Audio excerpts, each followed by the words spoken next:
சிலைகளை செய்து விற்கக்கூடியவர் தான் ஆசர். சிலையை செஞ்சு விற்கக்கூடியவர்.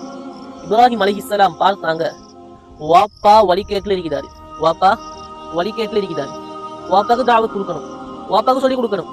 போனான் இப்ராஹிம் அலைஹிஸ்ஸலாம் வாப்பாட்ட போய் وَإِذْ قَالَ إِبْرَاهِيمُ لِأَبِيهِ يَا أَبَتِ لِمَ تَعْبُدُ مَا لَا يَسْمَعُ وَلَا يُبْصِرُ وَلَا يُغْنِي عَنكَ شَيْئًا.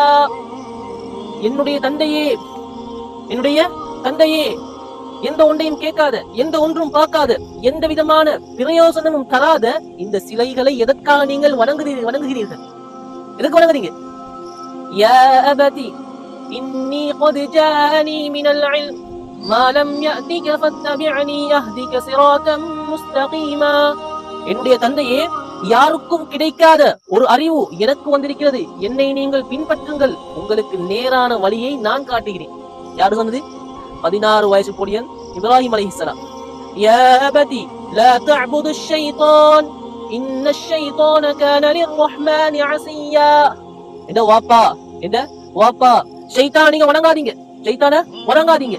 ஷைத்தான் யாரு தெரியுமா? தன்னுடைய ரப்புக்கு, தன்னுடைய கடவுளுக்கு மாற்றம் செய்யக்கூடியவன்.